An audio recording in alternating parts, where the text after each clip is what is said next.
risk it in the first game he's playing. Yeah, also a melee matchup that is very mana gated is going to be hard to play.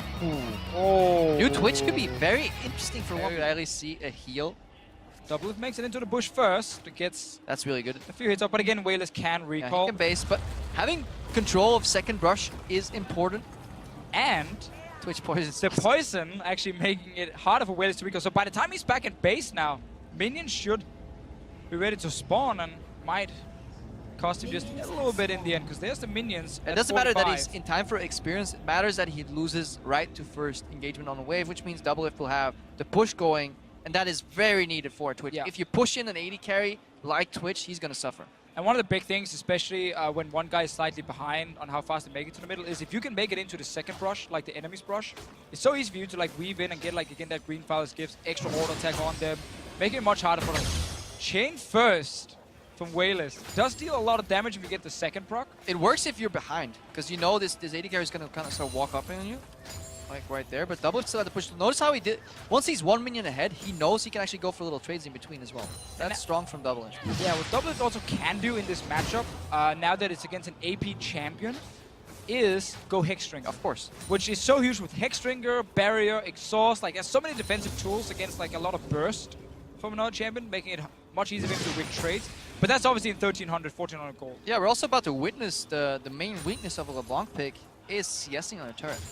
Really hard to do so if you're not having access to continuous mana pool. Yeah, we talked about how the tower works with the caster minions. With the melee minions, it's actually even more annoying because the tower will deal about 50% damage on the melee minion. So if you don't hit it at all, the tower will just take it down on the second shot, and there's really nothing you can do against it. We1less went for a W that lasted a minion at the same time and hit Doublelift, but his E missed, which gives Doublelift the preferential trade. He needs to keep this wave position like this, though. He's waiting for the minion, the relic to spawn. He gets it. These guys obviously have practiced a metric ton of games, so they know exactly when this relic comes out.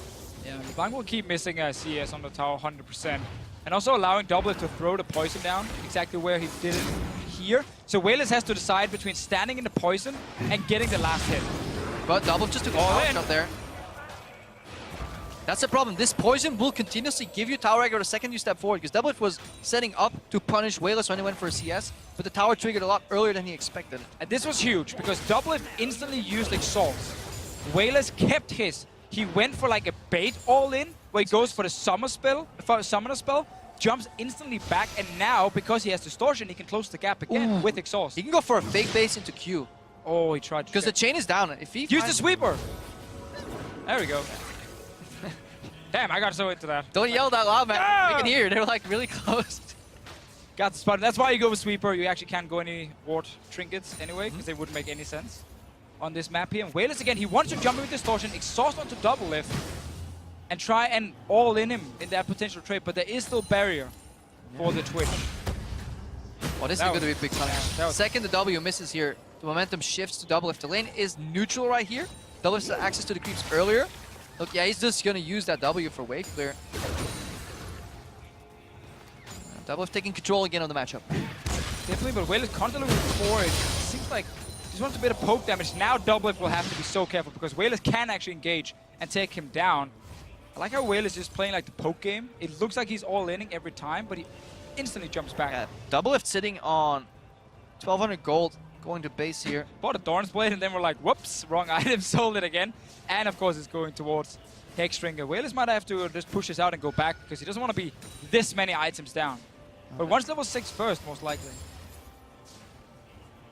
Reset the wave as well, but look at how annoying it is for LeBlanc. She never wants to use spells on the waves. Yeah, and she's actually too far away from level 6 to get it before Doublelift is back in this lane here. So he's not really losing out on anything, and he is going to get quite an advantage on CS. Yeah, he could actually just freeze here too, to deny a couple of creeps, but again, this is not in the matchup where it goes to 100 CS. If this was a 100 CS matchup, a freeze would deny about 4 creeps by the time We1less is back, but it would put you on the risk of then having to CS on a tower. You would only freeze if you have an AoE champion that can then immediately clear out the wave. And now if you guys look at the items, you see Doublelift had to spend all his gold on actual items and no sustain in here other than what he gets from the Dorn's Blades here, where We1less actually managed to get some sustain with the potion, and that can be very important when he's jumping in and poking and then jumping back and trying to out-sustain a little bit.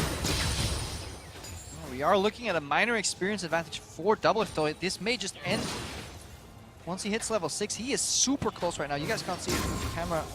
So obviously blocking it. I really like that trade from We1less there. He jumps in with the W, so he applies his Signal of Malice, the passive now. Oh, actually see if they're going all in. 3 chains. He can go for it, just go for it, man. One more hit. Almost too easy in the end. As soon as he got level 6, Yeah. jumps in. We hype it up. Minion wave positioning, Hex Drinker timings. Didn't matter at all. The level 6 from Twitch. Oh, he